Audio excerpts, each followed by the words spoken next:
During the Second World War, food was not just fuel. It was evidence in territories seized by force, from the farms of Ukraine to the alleys of Warsaw. Possession meant guilt. If you had food, you were hiding it. If you were hiding it, you were a threat. Occupying forces confiscated everything: livestock, grain, salt, even garden vegetables. They called it requisition. Civilians called it robbery. There were no warnings, no safety in ration cards. Soldiers raided at dawn. Neighbors betrayed neighbors. Entire harvests vanished in hours. So families adapted. They didn't store food. They disappeared. They built false floors, filled coffins with grain, buried tins in forest ground too remote for patrol, not to break rules, to survive them. Because when everything else was taken, jobs, freedom, dignity, food was the last line. And if that too was lost, so was the fight to endure. These weren't survivalists. They were farmers, seamstresses, and school children. And their methods were quiet, brilliant, and utterly desperate. Modern preppers stack shelves in daylight. In 1943, even one visible jar meant interrogation. These are the 7 real concealment methods WWII families used when occupation turned hunger into a weapon. And the final method, so effective, entire pantries sat beneath enemy boots, untouched, unseen, unfound. Hit subscribe if you're ready to uncover the tactics that protected calories like contraband. These aren't tricks, they're blueprints from collapse. Number 1, false floor cellars. In occupied Europe, hunger wasn't a symptom. It was a strategy. When enemy forces moved into civilian towns, they brought more than orders. They brought lists, items to seize, pantries to raid, homes to strip bare. Anything more than your weekly ration became evidence. Flour meant you were hoarding. Salt meant you were preparing. Meat? That meant you were hiding something bigger. So families stopped storing food where it could be seen. They started hiding it where soldiers didn't kneel, beneath their feet. False floor cellars began as shallow hollows, dug by hand, covered by silence. A single board lifted after dark. A small pit widened over days. Some were only a foot deep, just enough to hide a few jars. Others were full crawl spaces, reinforced with brick and timber, able to store entire winter's worth of food. The entrance was always disguised, beneath a table, under a rug, or built into a barn's forgotten corner. Inside, they packed what mattered. Root vegetables first. Potatoes, carrots, beets, dried slightly to avoid rot. Then came sacks of flour, bags of dried beans, tins of lard wrapped in cloth. In colder regions, sealed jars of preserved meat or brined cabbage were buried beneath straw to keep the frost off. In drier ones, cheese and eggs were packed in salt or ash. There was no light, no air, just earth, weight, and trust. Some families memorized the number of floorboards between the stove and the cache. Others chalked faint marks beneath furniture, erased before daylight. No one talked about it, not even to children. If a single word escaped, the cache could be lost. Or worse. In Czechoslovakia and the Baltic states, it wasn't uncommon for families to build these cellars beneath beds or under kitchen ovens, places soldiers rarely inspected. But in the East, even that wasn't always safe. Patrols used dogs. Floorboards were pried up at random. If they found it, it was gone. Sometimes everything else too. False floor cellars were not clever. They were desperate, and they worked only as long as no one saw them. No hinges, no locks, no backup, just the belief that a hidden carrot could mean another day alive. Would you trust your last meal to a piece of wood and a memory? Next, we moved to the fields, where even the hay was lying. Number 2, haystack chambers. In the countryside of occupied Europe, barns weren't just for shelter. They became the last safe walls. But even inside those, nothing stayed hidden for long. Soldiers knew where food might be stored, beneath the straw, inside the troughs, behind loose boards. So families went further. They hid it inside the hay itself. Haystacks were everywhere, common, unremarkable. But in Ukraine, Poland, and parts of France, they became the perfect disguise. Farmers would hollow out the center of a large stack, creating a chamber just big enough to fit sealed jars, grain sacks, or smoked meat wrapped in cloth. Once packed, the outer hay was pulled back into place, reshaped to match the original pile. From the outside, it looked untouched. Inside, it held survival. These weren't random piles. They were calculated. Built near the house, but not too close. Shaped naturally, but reinforced from within. Some used wooden crates to keep the chamber from collapsing. Others lined the hollow with linen to absorb moisture. Ventilation wasn't perfect, but for food that needed to stay hidden for days or weeks, it was enough. The trick was in the silence. Nobody mentioned the chamber once it was made. Not to neighbors, not to children. It was too easy for one slip to bring soldiers back, and if they found the hay disturbed, they'd torch the barn. Or worse, haystack chambers stored more than just calories. They held seeds for next season, medical herbs, even letters. Anything that needed to outlast a raid. In many villages, the entire harvest was divided. Part above ground to be taken, part below to survive. In Serbia and parts of rural Germany, families timed their visits carefully. Just before dawn, just after patrol, a single footprint in the wrong place could expose the chamber. That risk never went away, but neither did hunger. This wasn't a trick. It was a strategy, born from repetition, passed down by those who had watched too much food vanish too quickly. It didn't take tools. It didn't take training. Just patience and a reason. From the outside, it was just hay. But inside, it was defiance. One more day of soup, one more winter with bread. Would you trust your next meal to a pile of straw? Next, we went to the walls, where the bricks themselves were lying. Number 3. Brick wall compartments. When the front line passed and the soldiers stayed behind, homes turned hostile. Not from shelling, from inspection. Every drawer was opened. Every shelf was searched. Civilians weren't just watched. They were measured. How much grain did they have? Why was their child still gaining weight? Why did the house smell like soup? So families turned to the one part of the home no one questioned, the walls. In towns across Eastern Europe and occupied Italy, civilians began sealing food behind brick, quietly, methodically, not entire rooms, just narrow compartments, just enough for a week's worth of calories. A false panel was created, sometimes behind a kitchen hearth, sometimes in a hallway or near a barn wall. Existing bricks were chipped out, and a hollow was formed between studs or within older stone walls. Once packed with dried beans, salt, cured meat, or wax-sealed jars, it was closed up with new mortar, carefully stained to match the rest. Some used clay and ash, others mixed brick dust into the plaster to make it invisible. The trick wasn't building it, the trick was forgetting it.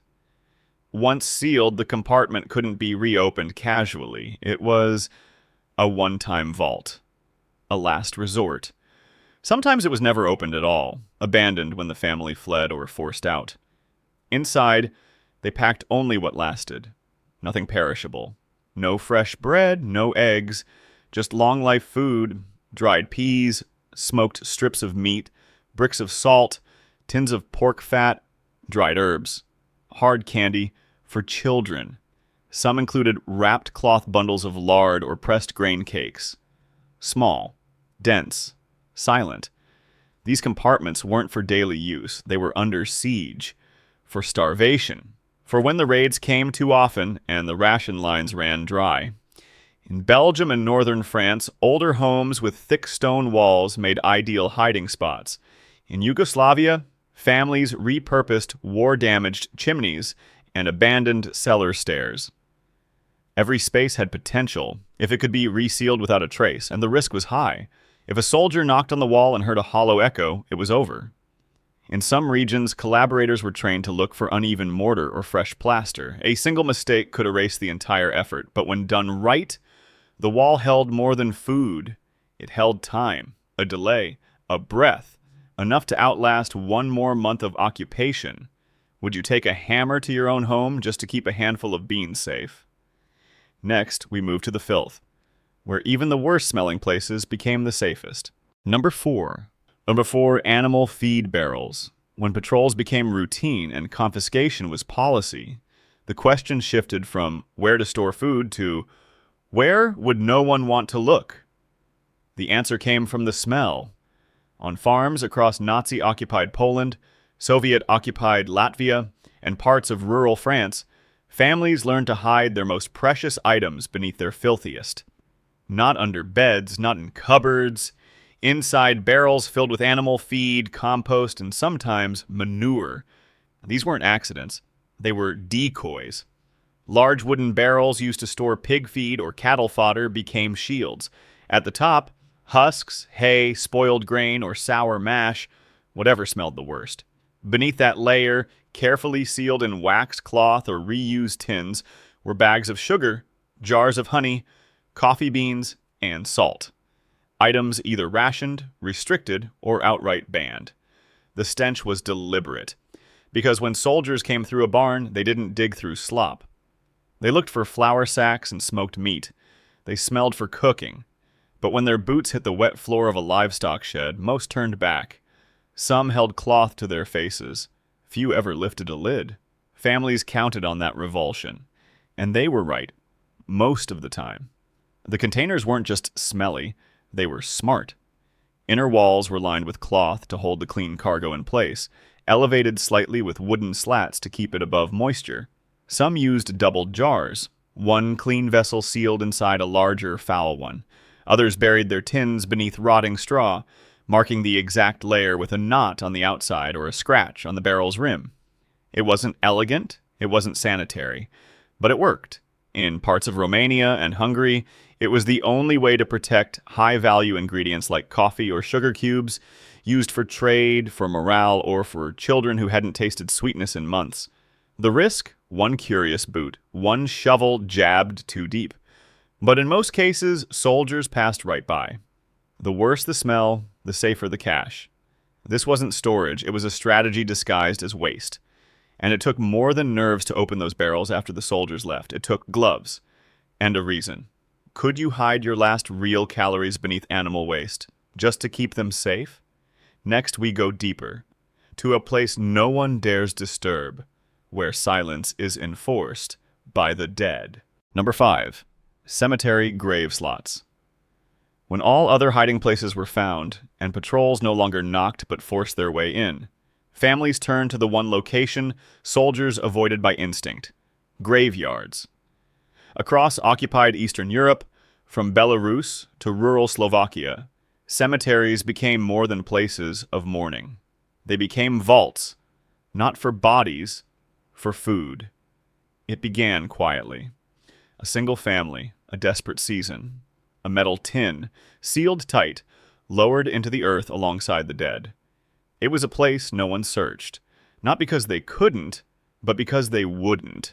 Superstition, fear, and respect for the dead built a perimeter stronger than any fence. Most of these hiding places weren't full graves. They were urn vaults, dug beside or behind tombstones. Some used old abandoned grave sites. Others repurposed crypt niches or burial chambers with loose bricks. The food was sealed in waterproof containers, metal tins, glass jars wrapped in waxed cloth, or old artillery boxes lined with pitch. Inside, dry beans, lard, sugar, flour, smoked meat, items that could withstand the elements and the weight. Some families disguised the entry point with a flower vase or a loose slab. Others embedded the cache directly beneath a grave marker, measuring precisely where to dig, so nothing above appeared disturbed. It was quiet work, done at night, always alone. If a child asked where the sugar went, the answer was silence. In Croatia and parts of Lithuania, stories survive of families hiding entire seasons' rations this way. One tin in each corner of a graveyard, buried 2 feet down, marked only in memory. It wasn't just about concealment, it was about psychological armor. Soldiers were trained to break down doors, not walk among headstones. Cemeteries felt final, empty, and most importantly, off limits. But the technique wasn't without risk. Moisture could still seep in, rodents could dig, and if someone followed, the consequences didn't stop at confiscation. Grave tampering, even suspected, brought accusations of sabotage. Some families never returned to retrieve what they buried. Some caches outlasted the war. Some were never found again. Yet, for many, it worked. Because no one looks for food where people come to bury the past.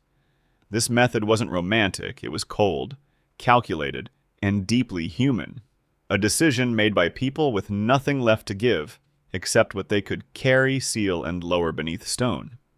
Would you walk through graves in the dark just to hide a tin of sugar? Next, we enter the walls, not the stone ones outside, but the ones inside your own home, where even furniture had secrets. Number 6. Hollow furniture panels. When the walls were no longer safe, and the barns had already been searched, families turned inward into the very furniture they lived around. In German-occupied Belgium, Vichy France, and across northern Italy, survival meant turning homes into traps of silence. Not every family had access to cellars or graveyards, but every home had furniture, and inside that furniture, space, dressers, bed frames, cupboards, even piano bodies. Civilians began hollowing them out, pulling back panels, sawing out the backs, removing drawer bottoms. What remained was a cavity, hidden in plain sight. No lock, no noise, just a hidden chamber inside what looked like ordinary wood. These weren't professional carpenters, they were schoolteachers, grandmothers, farmers. People who learned overnight that a wardrobe could mean the difference between starvation and survival. They stored what was small but vital: dried fruits, cured sausage, wrapped sugar cubes, pressed cakes of lard, bundles of medicinal herbs. Anything compact, anything worth risking. The modifications were careful. Nails were replaced silently, cuts hidden behind trim. Often, a thin false panel was nailed over the cavity, so even if a soldier pulled out the drawer, he wouldn't see the void beneath. Some families glued drawer bottoms back in with flour paste, designed to snap clean if ever needed. The strategy worked because it was boring. The furniture didn't raise alarms. Soldiers opened drawers, but they didn't dismantle them. Most inspections lasted minutes. Furniture stood there, silent, solid, trustworthy. That's what saved lives. In Hungary and the Czech countryside, children were taught not to play near those drawers. Some homes assigned only one person to touch the storage, less chance of a mistake. If food spoiled, it was buried immediately. The hiding place could not be compromised, ever. Moisture was the enemy. Some lined compartments with waxed cloth. Others placed tin boxes inside wood to prevent rot. It wasn't perfect, but it was enough. These items weren't meant to last forever, just until the next patrol passed. Hollow panels didn't offer space for abundance, but they provided a thin, vital buffer. In places where even whispering could be punished, these cavities held more than food, and they held resolve, the will to survive in plain sight. This wasn't innovation. It was instinct, refined by pressure, and passed down in silence. Would you tear apart your own furniture just to hide a handful of dried fruit? Next, we leave the house behind, into the forest, where the ground itself became the final hiding place. Number 7. Forest ground caches. When homes were no longer private and neighbors no longer trusted, some families stopped hiding food indoors altogether. They went farther, into the woods, into silence. Across occupied Poland, rural France, the Balkans, and even northern Japan, forests became more than refuge. They became storage. Not because they were safe, but because they were the only place left. Families began creating forest ground caches, hand-dug holes deep in remote woods, far from paths, far from view. Into these pits, they lowered sealed jars, metal tins, canvas-wrapped sacks, food that could not be eaten yet, but couldn't be kept at home. Most began with a single trip: a jar of lard, a sack of barley, a bundle of dried mushrooms. Then another. The hole was lined with straw, clay, or stone to block moisture. The top was covered in boards, then soil, then leaves, then memory. No markings, no signs. Just a mental map passed from parent to child, sometimes even drawn in charcoal on the underside of a bed or attic beam. If that map was lost, or if the family was displaced, the cache was gone. Inside, The food had to survive both time and temperature. Tins were ideal. Wax-sealed glass jars came next. Flour and grain were double-wrapped. Some used oil-drenched cloth. Others packed their food in salt to absorb moisture. The distance mattered. Too close to the house and patrols might find it. Too far and a single snowstorm could cut it off. Most caches sat an hour's walk from the home deep enough to forget, but close enough to reach when the last potato was gone. In some regions, multiple families used the same forest, but never the same cache. The risk of betrayal was too high. Some children never knew these hiding places existed until after the war. Others knew but never saw them, only the meals that returned from them. Animals posed a threat, rodents, boars, so families added bitter herbs, ash, even hair clippings to disguise the scent. One family in Lithuania lined their cache with nettles, unwelcoming to man and beast alike. These caches weren't about convenience. They were about continuity. A final lifeline buried beneath leaves and memory, forgotten by design, remembered only when everything else failed. Would you trust your last calories to the silence of a forest floor? That was the last method. But the hunger they hid from? That never left. Number 8. Hidden cooking ash pits. When open fires drew attention and smoke meant exposure, families didn't just hide food, they hid the act of cooking itself. In the forests of occupied Yugoslavia, the highlands of Greece, and the rural villages of eastern Poland, civilians developed a method of survival built from the ground up. Literally, they cooked beneath the earth. Ash pits were not for disposal. They were for concealment. Shallow pits dug into forest soil or beneath barn floors, lined with stone, clay, or sand. Fires were lit low, controlled, and always covered. A second chamber captured the smoke. Vents were dug horizontally, long, narrow channels that guided fumes away from the source, dispersing them over distance, cooling them before they rose. What little smoke remained was nearly invisible. This was not fast. It was not easy. But it allowed people to boil water, stew vegetables, or warm broth without giving away their location. Families who used these ash pits often rotated sites, never cooking twice in the same place within a week. Some dug them behind haystacks, others beneath livestock pens, where the smell of animals would mask the scent of food. Children were kept away. So were neighbors.